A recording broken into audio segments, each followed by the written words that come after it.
সন্তান ঢোকে রে, আমাকে জবাই করবে রে মাবুদ।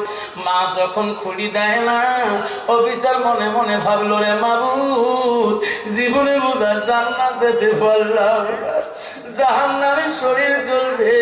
হাতে ছুরিটা জমিনে ফেলে দিয়ে মা করে চিৎকুর দিয়া ঘরের দরজার বাইরে জমিনে অফিসার পড়ে গেলেন। মা বললো রে বেটাকে চিৎকুর দিয়ে পড়ে গেল ছুরি এক জায়গায়। মা ঘরে দরজায় বাইরে দেখে দেখে বেটার মুখ দিয়ে গোল্লা পড়েছে গো, ফেনা পড়েছে। মা বললো রে বেটা আমার মার দিয়াছি নাই রে, মনে হয় বৌমা বুঝা বেটাকে বিষ পান করে দিয়েছে রে, আমার বেটা ব্রেন নষ্ট করে দিয়েছে রে। আমি মা বেঁচে থাকতে রে আমার বউ আমার বেটাকে মারতে পারবে না। মা ছুরিকে আর ভয় করলো না, সঙ্গে সঙ্গে দরজা ডাব করি খুলি দিয়া মা দৌড়ি দেয়া ওই বেটার অফিসারে বুকে পড়ে গেল। মা বেটাকে বুকের মধ্যে টানি নিয়ে কয় বাপ তুই পাগলার মতো কেন হচ্ছিস বাবা, দেখ রে বাবা আমি তোর মা, তোকে বুকে নিয়েছি। মানে কতবার তুই আমাকে মা বলতো, ভয়ের ছুটি শুনি দেই দেয় বাবা রে, এইবার যদি একবার আমাকে মা বলো সব ডাক আমি একবারে শুনিয়া দেব। অফিসার আর জ্ঞান আসে না, মা ফেলে দিতে পারে না। আল্লাহর কাছে মা কানে, মা মাবুদ আমার সন্তানকে তুমি জ্ঞান ফিরিয়ে রে মাবুদ, আমার সন্তান কেন বিরুদ্ধে পড়ে গেল, কথা কেন বলে না। বহুকাল পরে মা চোখের পানি যখন সন্তানের মুখের মধ্যে পড়ে, সন্তান আস্তে আস্তে অফিসারে জ্ঞান আসি গেল রে, চোখ খুলে দেখে তার মা মুখের মধ্যে। মা আমাকে বুকে নিয়েছে রে মা, এমন জোরে মার পা দুইটা জড়ো করে ধরলো। মারে আমি বড় অপরাধী, মা মাফ করে দিবি। মা পা ধরলো এমন ভাবে রে পিছর সারি দেয় না, আর এক হাত দিয়ে ছুরিটা সন্তান টানে আনিয়া মা হাতে দেয়। মা বাপ যদি না দিস মা বাধা নাই, নেড়ে মা ছুরিটা নে, এই ছুরিটা দিয়ে মা আমার কাল্লাটা দুখণ্ড করে দে। যতক্ষণ কাল্লাটা দুখণ্ড করিবি না রে মা, অতক্ষণ তোর আমি পা দুইটা সারি। কত বাবা মাই কোনদিন সন্তানের কাল্লা কাটতে পারে নাকি? আল্লাহ নবী বলল ইল্লা মিন সালাসাতি, মানুষ মৃত্যুর পরে পৃথিবীর সব আমল বন্ধ হয়ে যাবে। ইল্লা মিন সালাসাতি, তিনটা আমল কবরবাসীর বন্ধ হয় না।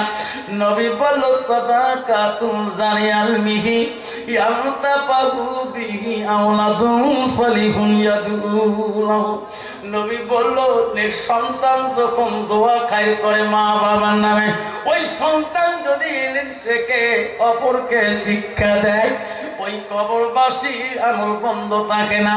নবী বলল সাদাকাতুল জারিয়া, ওই সন্তান যদি সাদকা জারি হিসেবে কোন নবীর বাড়িতে যদি দান খয়রাত করে যায়, নবী বলল এই সন্তানের দান খয়রাত সাদকা সন্তানের জন্য কবরবাসীর বন্ধ থাকে না। ও বন্ধুরে আজকের সান্তারা সিরাজি আমাদের সারা সবার বন্ধু মা বলে রাখো আমারা আজকে মা নাই গো আব্বা নাই। অফিসের মার কাছে মা পাইলো কিনা তারপরে ইতিহাসটা বলে যাবো। আসেন গো আজকে সবার কাই কাই আসেন গো, মা নাই গো বাবা নাই। একবার আমার সামনে হাতটা দেখে যাবেন, আমি দোয়া করবো।